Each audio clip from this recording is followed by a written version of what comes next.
I'm an interviewer with the Library of Congress Oral History Program, and very capably sponsored here in Cincinnati by our Public Library of Cincinnati and Hamilton County.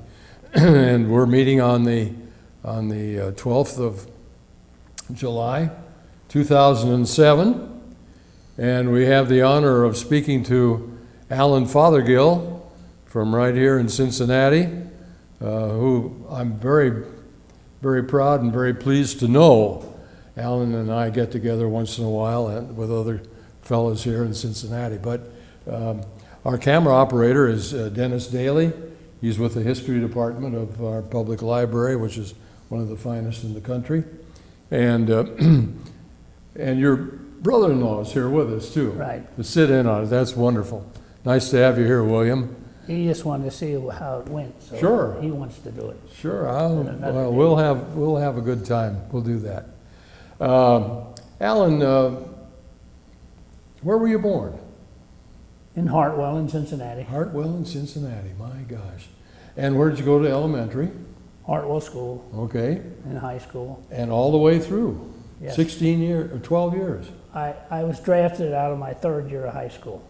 Oh, you were? So I come back and I had 2 extra major credits ahead in my junior year, so all I had to do is take an American history exam. I studied a book a little while and they gave me my diploma. All right.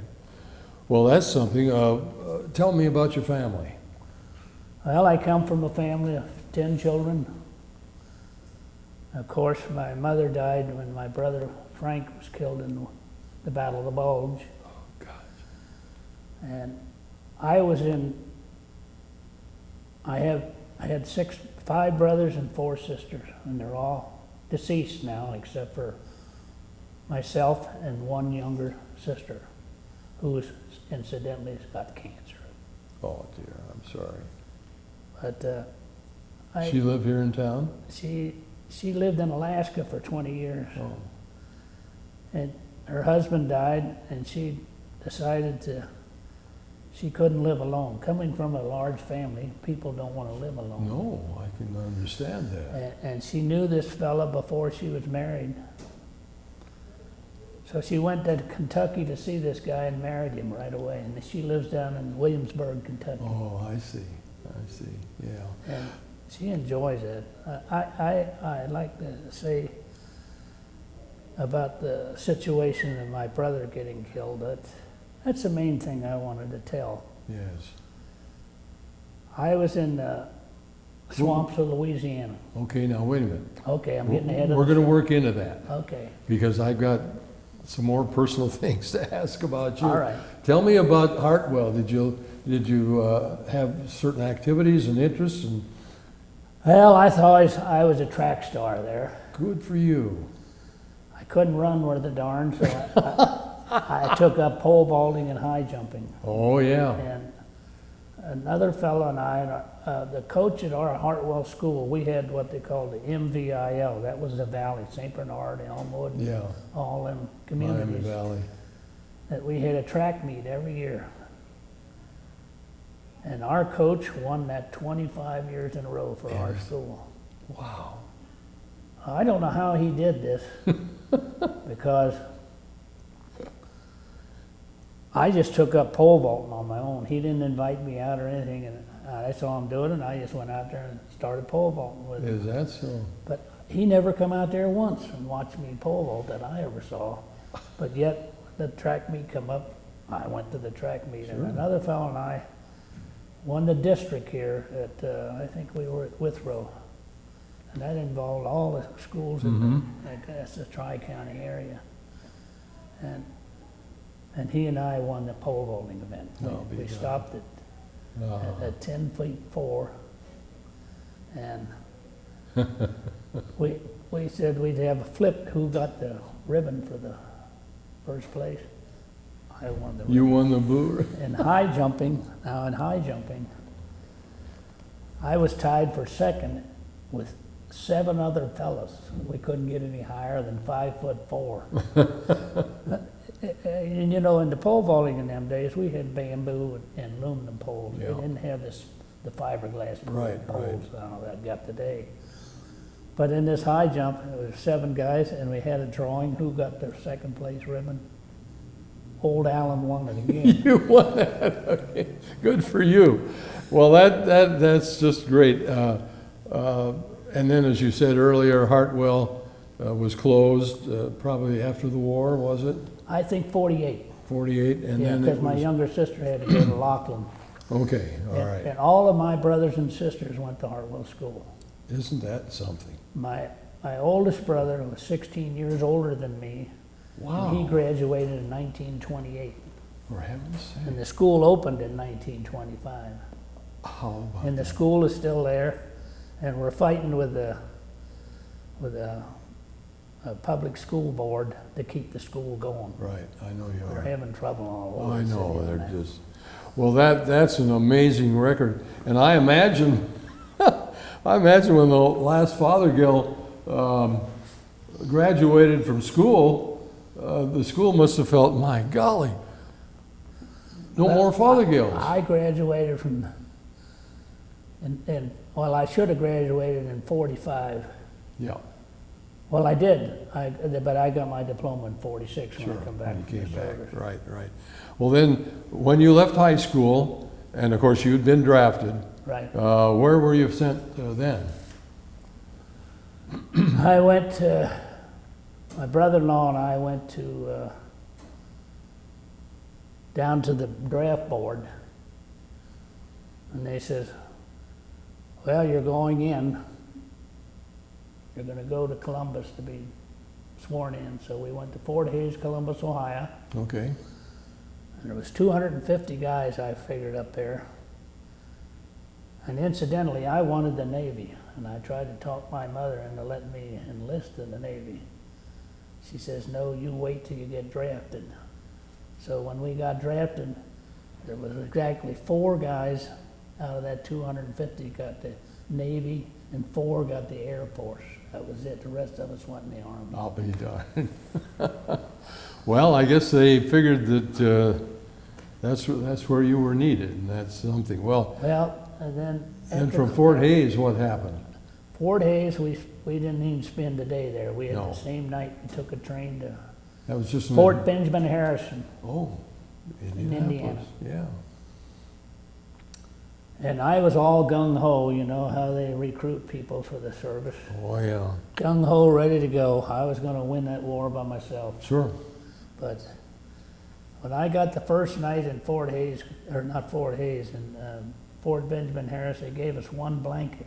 That was on July the 27th, 1944. And that night I almost froze to death. Now, in July, I don't know how, but we were cold. And I was ready to go home, right? But of course, I couldn't go. Well, of course not. But Well, they that give us just that just made you tougher, Alan. But they gave us a lot of testing to see what they wanted to do. Sure. And they decided I'd be a good combat engineer. Okay. I was always good in math, and I loved to draw. I was a lettering artist. Good for you. I'd still be doing it today, but I shake too much. But they decided I'd go to Fort Leonard Wood, Missouri, Mm-hmm. in the combat engineers. And that's the same camp that my brother was killed in the Bulge. He went to the same You camp. went to the same camp. My nephew was there. Mm-hmm. So I stayed there for 19 weeks of combat engineer basic training. Boy, that's a long training. And I went, they decided I was going to go to carpenter school. Hmm. So I went to carpenter school, and that was a 6-week course.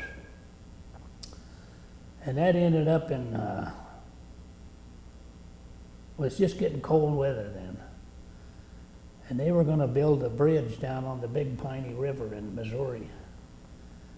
And I didn't have much of a desire to go down there in the middle of winter and build that bridge, the Bailey Bridge across the Right. Big Piney River. But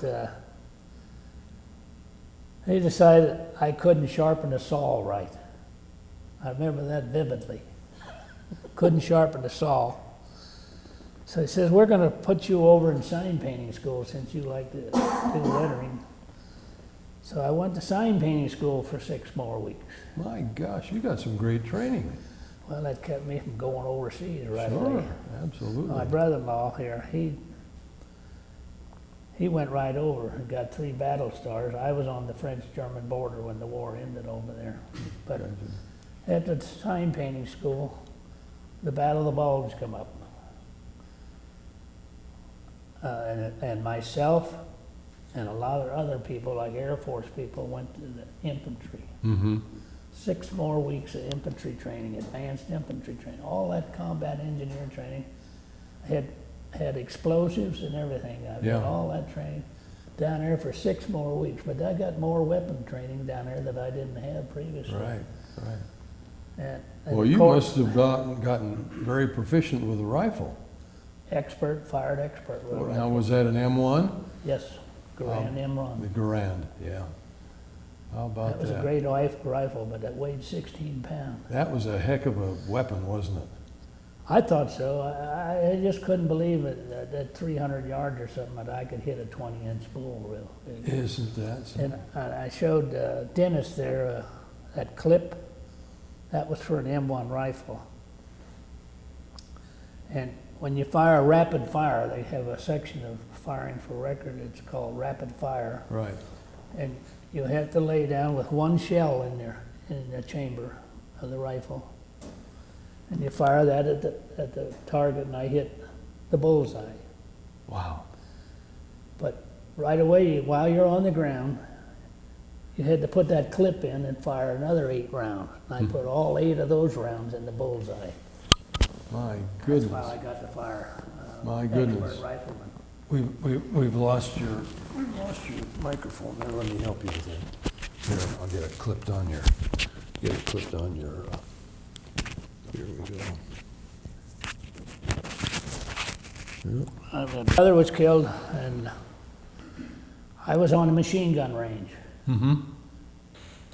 And we walked 15 miles out to this machine gun range, and I regretted I'd have to walk back that 15 miles. So I That's a didn't have to long walk back because they tapped me on the shoulder and said that I was going to get a ride back because I had emergency leave. Oh, sure. So I went back to the first sergeant's office, and they said my mother passed away. Oh, my goodness. So I broke down, Yeah, 18-year-old kid. sure. And they said, well, you're going on emergency leave, go over to battalion headquarters. So I went over to battalion headquarters, and the lieutenant comes up and says, well, this soldier can't go on emergency leave. He just lost a brother in the war. He can't go home for that. And they showed me a telegram that said Frank killed in action. Oh, my goodness. So I thought there was some kind of mistake. Mm-hmm. Couldn't be 2 at once. Yeah. But I still didn't believe it until I got home. And I got my things together, and of course I didn't have a dime in my pocket like No. most people in the service. Right. And I needed money to get a train home, so they sent me over to the Red Cross. The Red Cross loaned me $35. And they said they'd take it out of my pay, which they never did. Never took it out.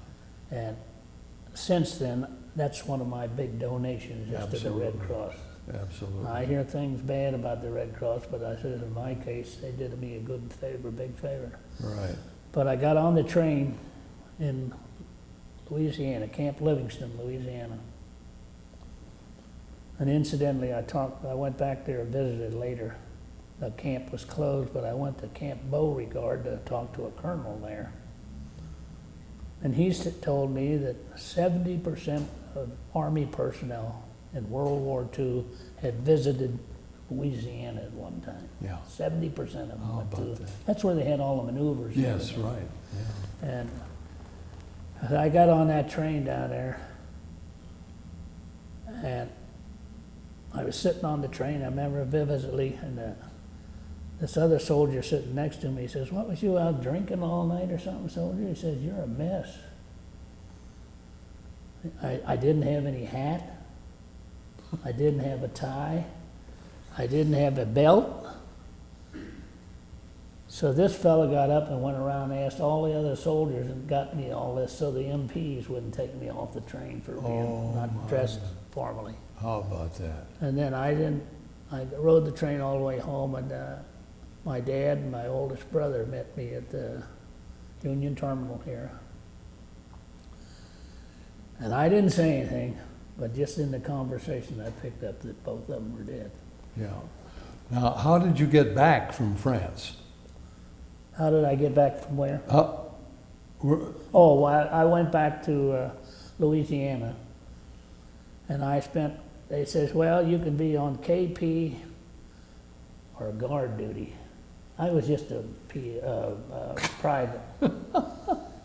And I says, well, I don't like guard duty, so I'll take KP. You eat good on the KP. So I volunteered for a month at KP. KP or MP, huh? Well, it was KP. Right. That's for kitchen. Yeah, Please. kitchen patrol. Yeah. Sure. And No, I just. so I did that for a month, and I was never surprised. One time I remember that I was peeling potatoes. There was 3 or 4 of us peeling potatoes, and they didn't have the potato machines in them days. Right. Oh, yeah. They it got was them all- later on when we was in the service. But I saw these guys peeling these potatoes, and they peeled them in a little square. In other words, they peeled off 80% of the potato in peeling, Yeah. and just left a little square. They just Instead so of they could going do it around, fast. yeah. So they could do it fast. Oh, for heaven's sake. And I found out later that the mess sergeant had a hog farm nearby there. So I knew why he didn't say anything about it, Okay. wasting all them potatoes. Sure, sure.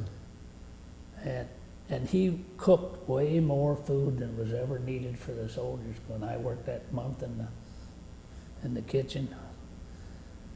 And I know why, because he had a hog farm. Sure. It all went to All his that farm. stuff left over went to his hogs. Right, exactly.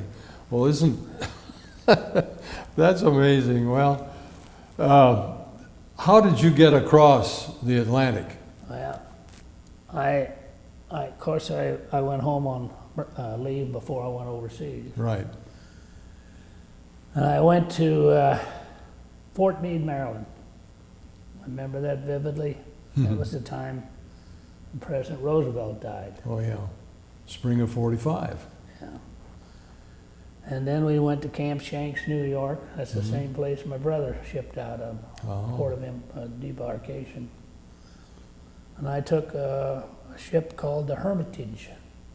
It was an Italian converted ship, a luxury liner, of which the U.S. Navy took it over. And we were in a convoy, of course, going over, and I counted 52 ships in the convoy. Wow. And had balloons and everything, barrage balloons, so that nobody could bomb us. But there was more ships than that, because I used to watch them signal me from one ship to another with the lights. And there's ships over the horizon I couldn't see. So I knew there was more than 52 ships. And we had 6 troop ships in this convoy. And of course, we had tankers all around us. Right. We were in the center of the convoy, the troops. And we had 9,000 troops on this 29,000 ton Wow. luxury liner, which wasn't luxury for us. 'cause No we had luxury them at that time. bunks, 4 bunks. Absolutely. She'd been stripped. Yeah. And this a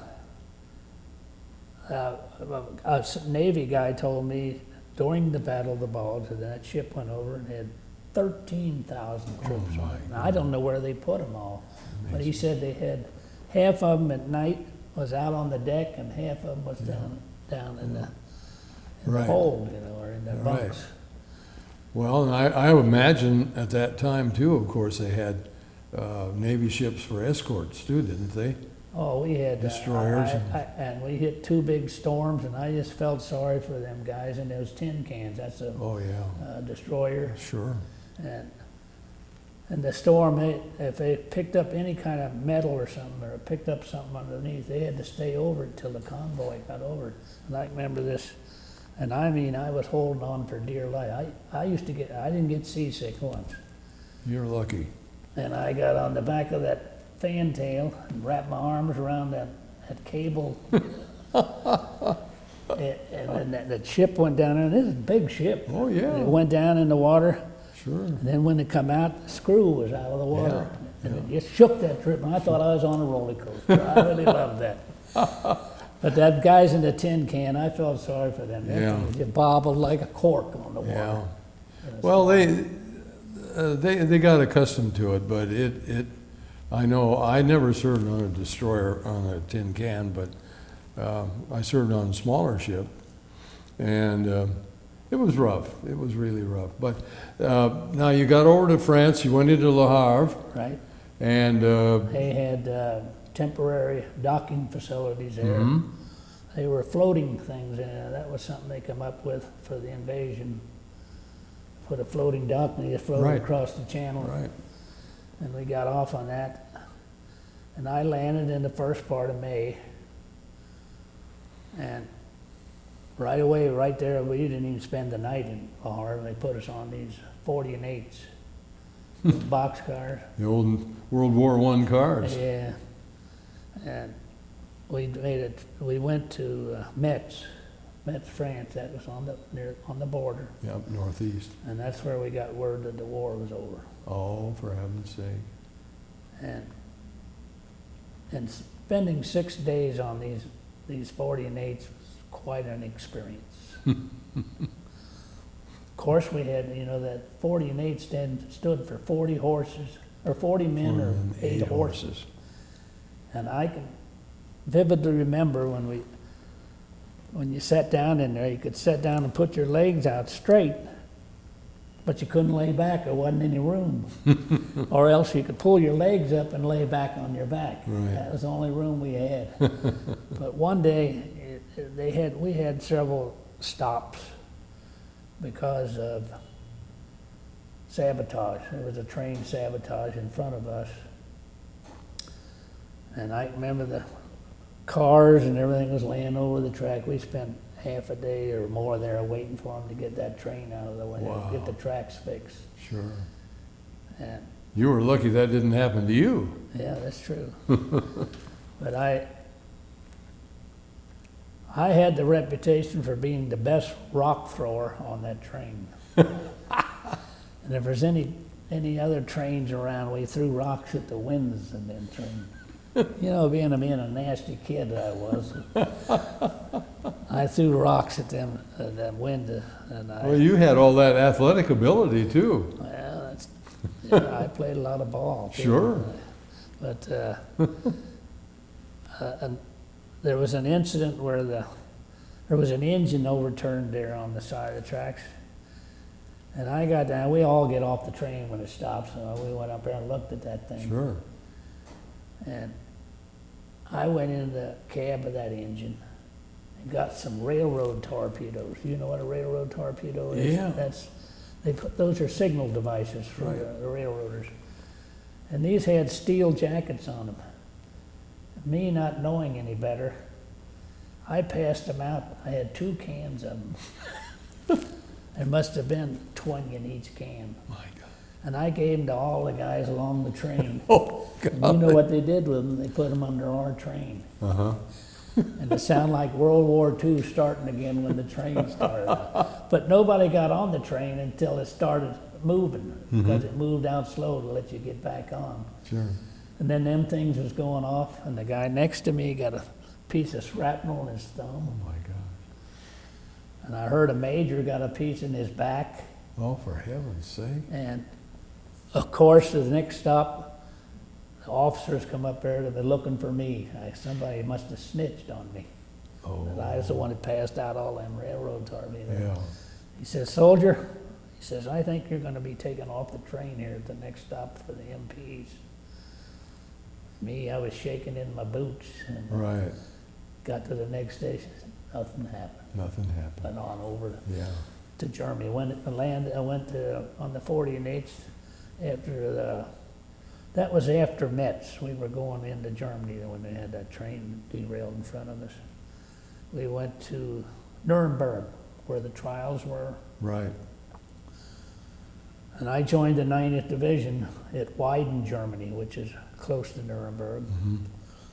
And I went to a little town called von Nuremberg.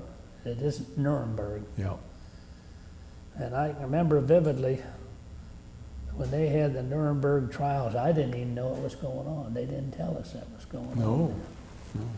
I guess if I'd have read the Stars and Stripes or something, I'd have read it, but I didn't read much in that time, those days. I do read a lot now. I'll bet you do.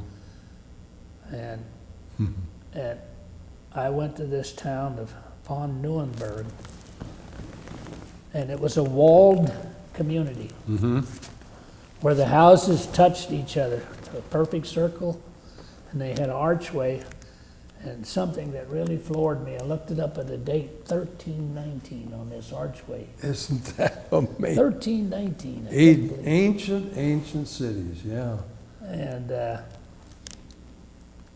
I went back there a year, summer before last, and I could not believe how that changed. Mm-hmm. And that told me that democracy really works. Because when I was there, all we had was that little walled town, and it was just farmland out there. Right. But when I went back on the trip back there, that place was full of homes, new homes built out there since the war. Mm-hmm. Mm-hmm. And I said, before that, clear back to 1319, it was like it was when I was there the first time. Yes, So democracy did something for Right. Germany. Absolutely. And you make a great point, Alan, because we helped do that. That's for After the sure. war, we helped our enemies. And so many people today don't realize that we helped build back our enemies' countries after the wars. Well, now, that's very interesting. Tell us a little bit more about your going back. You went with one of your daughters? Two of my daughters. My Two of wife them? said she couldn't tolerate the trip, so Okay. my oldest daughter and my youngest daughter and my oldest daughter's son went. And he was very helpful because he could speak 7 languages. Gracious sakes. And he's got a double master's in college. And when we landed in Brussels, Belgium, and we rented a car. I said I didn't want to take any tour. I wanted to go to the places I wanted to go. Right. And so they gave us a Jaguar. And I had never rode in a Jaguar up to that time. That's a pretty powerful car. Well, when you get on the German Autobahn, I don't know if you've been over there. No, I haven't been to Germany. Well, the Autobahn was built by Hitler. Yeah. As High speed. Marge Schott said here in Cincinnati, that was one good thing Hitler did for Germany. He built the expressways over there. But you can go in the fast lane, you can go over 100 miles an hour. Right. And I thought I would be driving the car when I got it at the airport in Brussels. He says, no, you can't drive it, you're too old. Oh, really? And my oldest daughter was, I think she was 51 or 2. No, we want the youngest daughter driving it. She's 40-something. For heaven's sake. And I just never dreamed they'd do that. But after we got on that Autobahn and my daughter went 115 miles an hour in that fast lane, I says, I'm glad I'm here in the back seat. I should say. Yeah, that's interesting. I didn't know that they had age restrictions on Yeah, that. I didn't either. No, I'll say. Well, now, We drove 2,500 miles in 25 Belgium, Germany. all around Germany. Yeah. And- I and- went right to the spot where my brother was killed.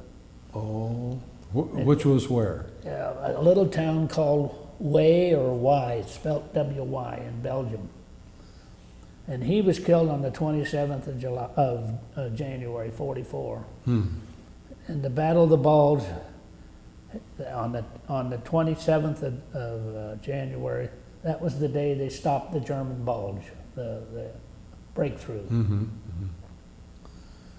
And his division went in as a green division. That means it had never been into combat. Right. They must have had 2 years of training before they went over there. But he was only in battle 3 days, and an artillery shell come over and killed him, and Took the him guy out. was with him. It was a funny thing. My brother was 30 years old at the time, but they put him with an 18-year-old boy that was scared to death, and my brother had to reassure him, you know. Sure, nurture him, yeah. And I talked to the guy that found his body. He's the one that told me all about this and where to go and everything. Oh, wonderful. But a fellow by the name of Russell Beetlehoff, he was with the 75th Division. Mm-hmm. And he told me that he was appointed to take some hot food out to the boys that were in foxholes and around this little town out in the woods. A town of Way or Y, I think he called, some of them call it Way and some call it Y. But he said that he got to Frank's foxhole. Of course, they had to have a password, or he was going to get shot. But he had hot food in mortar shell bags. They had a hot breakfast for him, which was a rarity at that time. Right. But and I'll never forget the password. And they asked him the password, my brother and this other soldier named James McBride. And they asked him the password, and he says, "The sky is blue." Sky is blue. And the countersign was, "The night is dark." Oh, yeah. So You had to be able to... he started in, and this Russell talked to my brother and said that could you get him some logs, some sticks or something to put in the foxholes, because it was snow on the ground and them guys were colder than heck. Gosh. And my brother-in-law, he got frozen over there over there then. But he said that he couldn't do it. He was scared to death. He says, "I'll give you the food, but I can't get you any sticks or wood for the bottom of your foxhole." And he says, before he could get up there with the food, a big, huge explosion hit. And he says he knew they were hit. Oh, gosh. And that's when he found the bodies. That was terrible times, wasn't it? That, and as you point out, the weather conditions at that time That were was just horrendous. Just killing, absolutely. Well, now how about your other brothers? Well, as I had 5 brothers, and 3 of us were in the service, the other 3 were 4F. Okay. My oldest brother was high jumping as a kid. We all like sports, all of our brothers. Right. And he was high jumping on a homemade stand. I guess you may have done that when you were young. You built a high jump stand and put nails in for the crossbar. Yep. He caught his kneecap in there. Oh. Tore up his kneecap, so he was 4F. Yeah. My other brother, Raymond, he worked for Procter & Gamble's, and he quit Procter & Gamble's because they deferred him. He was a steam fitter, which was an essential Very thing important, at them days. absolutely. And he quit Procter & Gamble's because they deferred him. But he had, at the time, he had 3 kids, and he wasn't going to be in the service anyway. They wouldn't take him, no. So, but he quit them. That was the worst thing he could have done. Yeah. And my brother closest to me, well, Gene, he was in the service in Alaska. He spent the war in Alaska. Really? A railroader. Oh. He was a railroader from the day he was born, I think. Is that It's like right? Willie. Willie was a railroader from the day he was born. And Dennis looks like he's getting bored there at all my talk. No, he's not. Absolutely, it's fascinating. He's falling asleep. He's up late last night. Well, Alan, it's just fascinating to learn about your big family, because that wasn't a common occurrence. Well, I want to tell you about my brother closest to me. Okay. He had cataracts. Hmm. Went all through school with cataracts. Is that so? And I can remember him visiting. That's the way he looked at you. Uh-huh. He was squinting so he could see. Sure. And I guess he didn't know what it was, but we come from a large family. He didn't have any money to get things fixed. But he finally got them fixed at 19 years old. I'll never forget this. He said he went down there, and today you get a cataract surgery and one day go on home. That he was in the hospital for 2 weeks with his head between sandbags. Right. And he said he come home and our mother had hot dogs for breakfast or for lunch. And he says, boy, isn't it wonderful, you can see them wrinkles on them hot dogs. How about that? You'd never been After able he got to do his that eyes before. operated. Isn't that something? Yeah. He those- was 4F too. Yeah, right, right. Well, Even my dad had to register for yes, the draft. yes, yeah, Of everybody. course, had- with 10 children, they wasn't about the draft. No, they wouldn't draft him, but you had to register and you had to have Yeah. a number. Absolutely. Well, did you always live in the Hartwell district? Well, I lived there up till I was drafted for Mhm. 18 years. Then when I come back from the service, I fooled around for a while, had a good time for a while until the money run out. Right. I had to get a job, and then I finally got married. I worked at Electric Auto Light Company. Started out as a machine operator, setup man, foreman. I ended up at an expediter, Electric Auto Light Company. And I worked for them for 9 years and 8 months. And at that time, you had to have 10 years for vested rights to get a pension. So I had 9 years and 8 months 4 months short. short. But it was something like $23 a month, so I didn't think I missed much. Just imagine.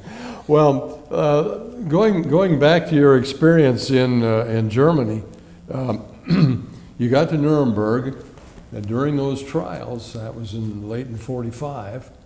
How long were you over there in Germany? Into 46? Yes, I spent a year in Germany. You spent a Almost year? a year, yeah. Wow, that was great. Let's see, I went in there in the first part of May. Uh-huh. So you got to see quite a bit of the Yeah, country. and I then. didn't get out of there until next year. I guess it was May of next year before I Right. got home. Yeah. But you didn't have to go into the occupation forces. No, my brother-in-law was drafted the same day I was. He was on a train heading for California after they rode him back.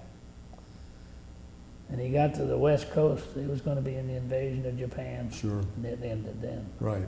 Yeah. Of course, I was in Germany at the time. You were in Germany. Did you have the opportunity to travel around the country a bit? I volunteered for every traveling thing they had there. I don't blame you. Because most of the time, if we weren't practicing loading artillery shells into them, I was in the, it's a funny thing, I was drafted in the combat engineer, Yeah. went overseas as an infantryman, was in the field artillery for most of the time. Most of the time I was with the 90th Division, and ended up in the medical corps. For heaven's sake, boy, did you have experience. I said I wouldn't go through that experience again for nothing, but I wouldn't trade it for $1 million. That's right. That's right. And I figured I was like a lot of young fellas. We grew up in the service. Yeah. Yeah. we Learned how to drink. Yep. That's right. That's right. Well, in Germany now, you as you say, you were in the Third Army. Did you ever see Patton? No. Never saw him. Who was your commander? Do you remember? Colonel Norris, Frank Norris. Frank Norris. He was a colonel, and I still go to our reunions for our 90th Division, which Okay. is, and incidentally, the 90th Division went in on D-Day, D-Day +2. And they had quite of an experience because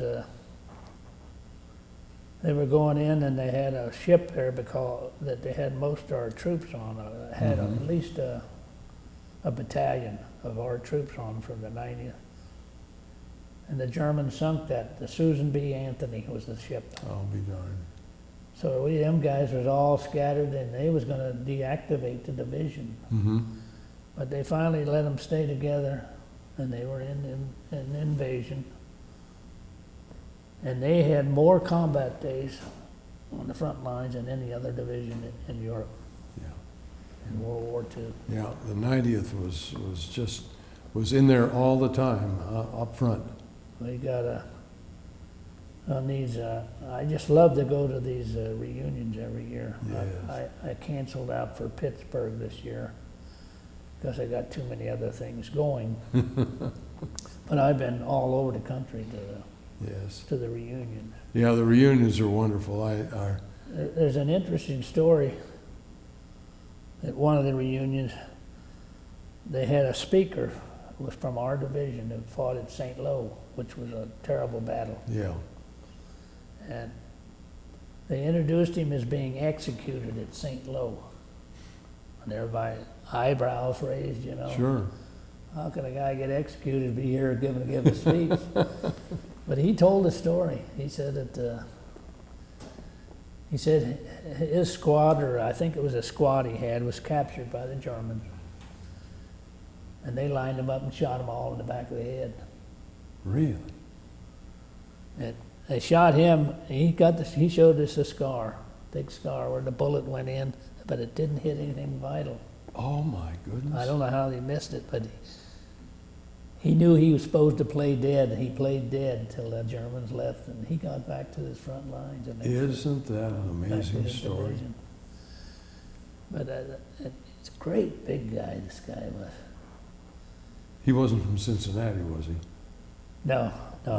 He was in our division. Yeah. Well, there were so many amazing stories like that. I know that's just, it just... I can remember another story. When I was there, in someplace in France, we was getting orientated for something or other.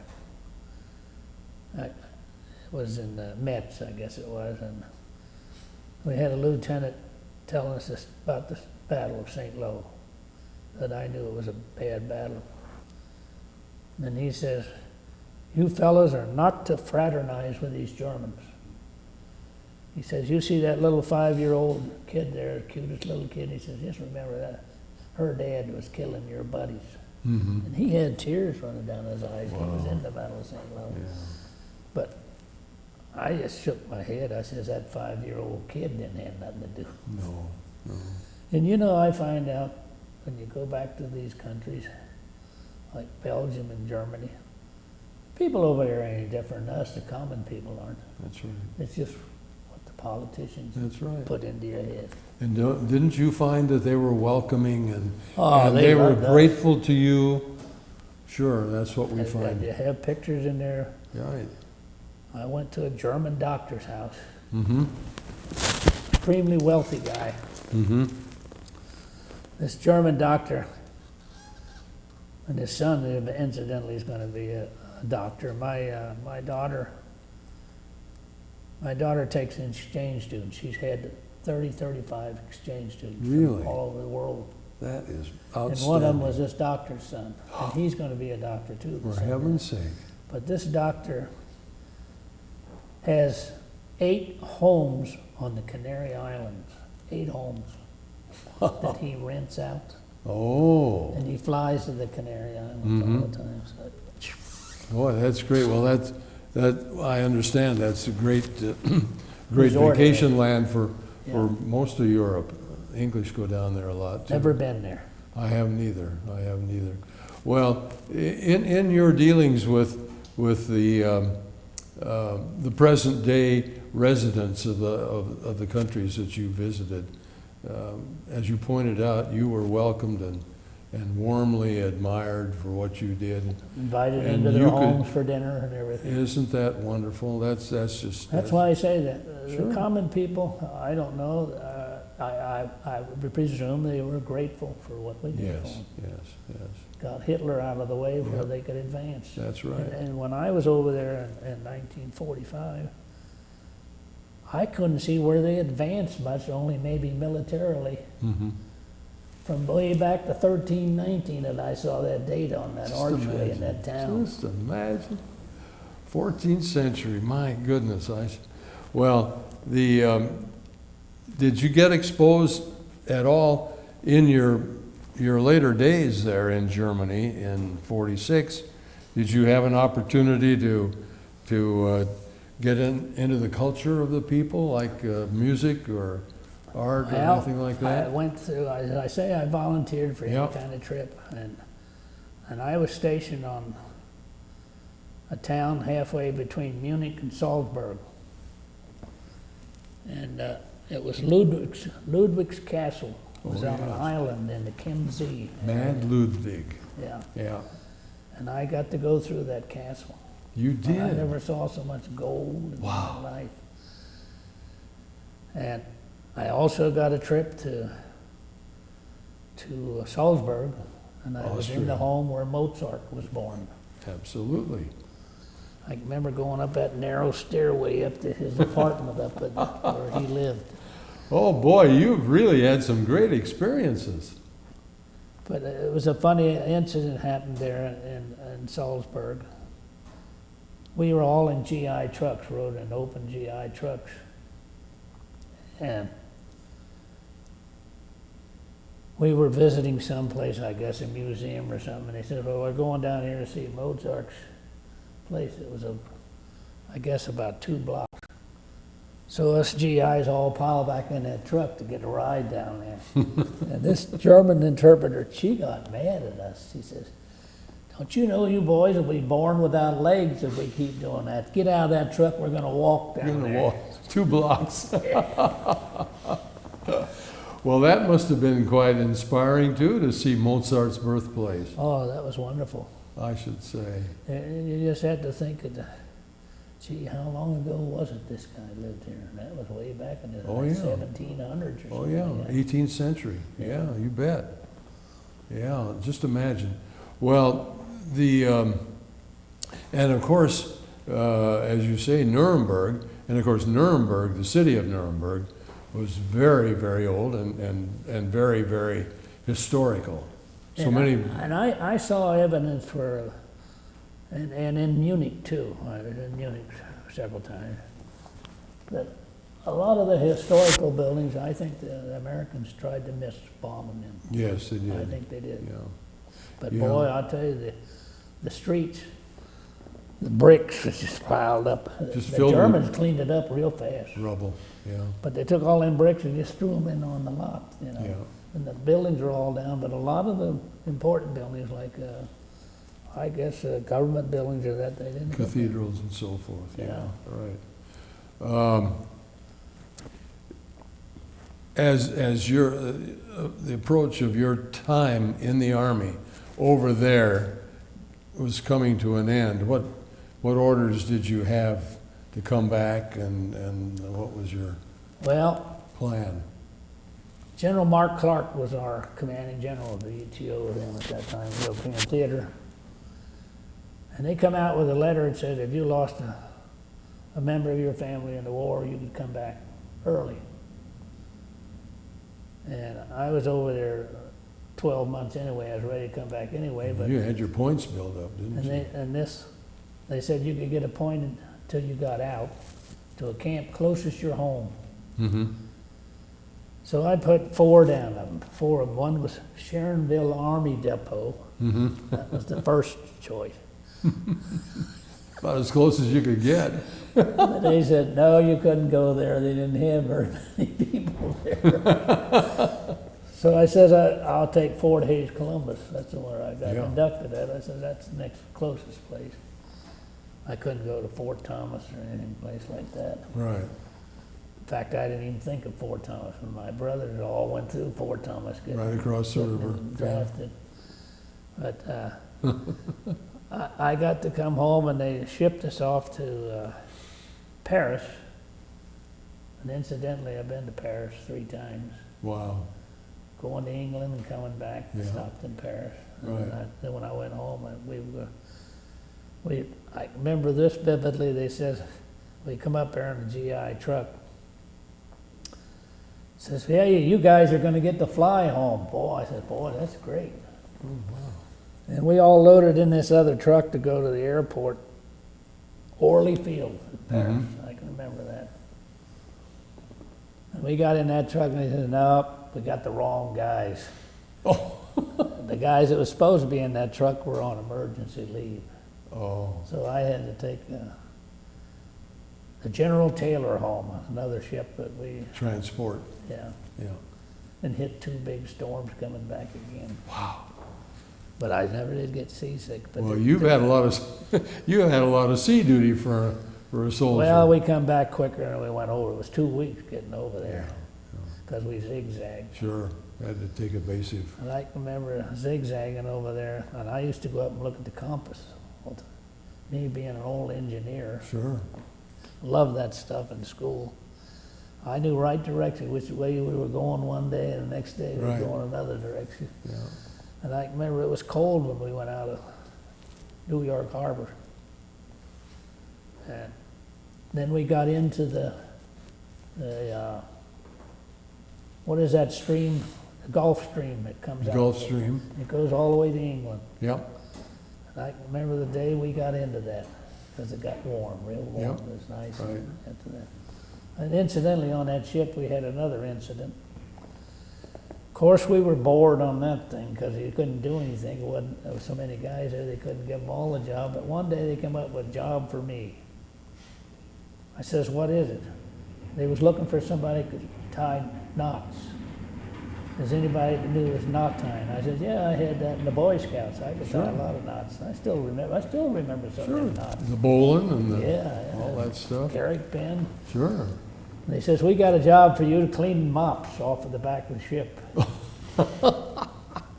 And I says, okay, I'll do that. And they had, they had a bunch of mops that I had to tie together. But they says, whatever you do, do not put more than 3 mops tied on together to hang them in behind where the prop is and stirs it. Sure. They come in white out of that water. I'll bet. They cleaned them so well, but me with my ingenuity, I says, well, I got to get this job done in a hurry. I'm going to put 5 on. I can tie good knots. Yeah. The first time I put 5 on, I lost 5 knots. So much for I that. didn't do that anymore. So much for that. Lost them all. So you'd been a Boy Scout too, huh? Oh yeah, In school. 2 years I was in the Boy Scouts. Right. I didn't make Eagle. Come to find out we had problems with our scoutmaster and most of us quit. Oh dear. Yeah. He was too friendly with the troops. I understand, yeah. Well, Alan, this has just been a wonderful story that you've had to tell us, and I don't know how much more time we have left, about 5 minutes. Oh gosh, we got time for another. You got a couple more good stories?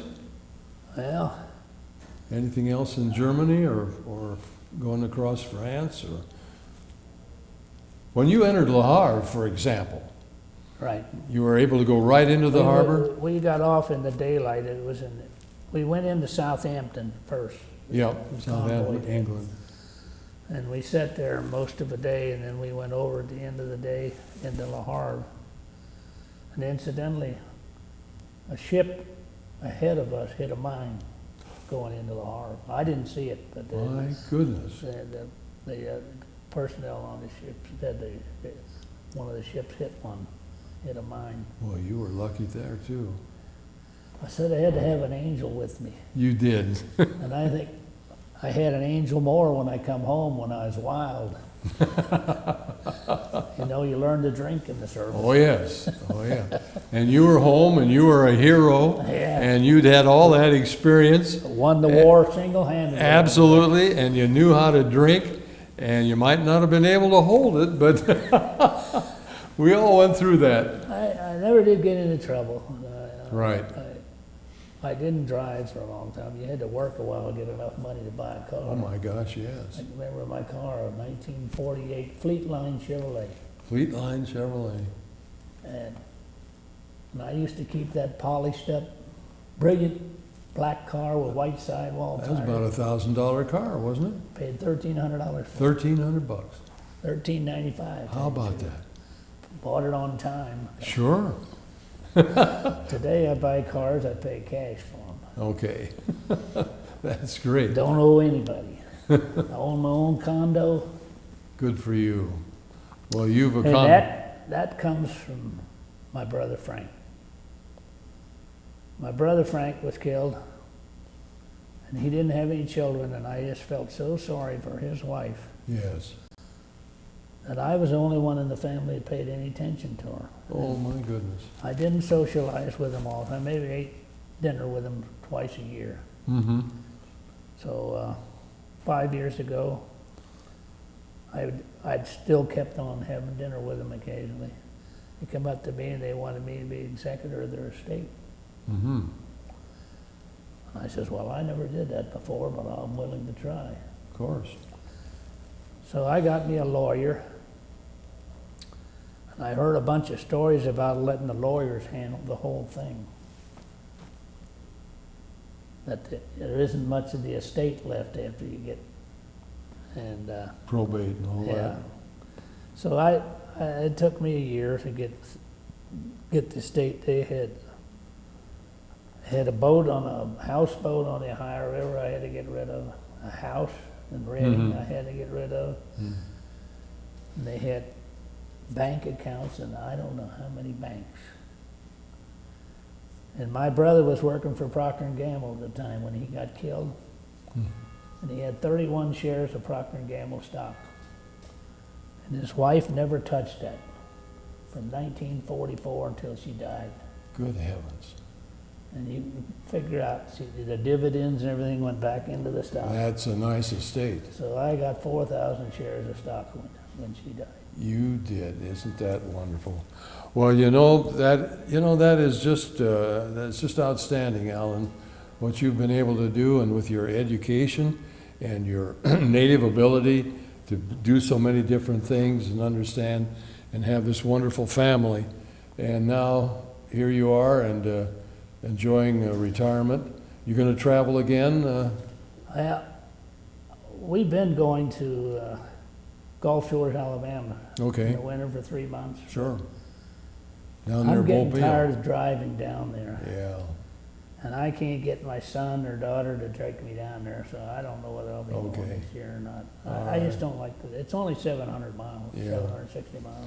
Well, I understand, and we want to thank you for I telling. hope I didn't bore you all this. Oh my goodness, no! It's a wonderful story, just wonderful. I know there's a lot more you could tell, but we're running out of time. But we're honored to have you, and now you're going to get a DVD of this interview Oh, good. for you and your family, and a copy goes to the. So I won't have to tell the stories again. I'll No, just they show can the look at DVD. it. Good, that's You can wonderful. relax. That's wonderful. And a copy goes to the Library of Congress in Washington, and a copy stays here in the Public Library of Cincinnati. So, And they have a copy of my book here in the genealogy oh, department. they do. I Wonderful. left it there if it's still there. Oh, yes, When you can bet that. Well, thanks again, Alan. It's just been an honor. I'll I'm see so you glad I again. got to see a real friend here this morning.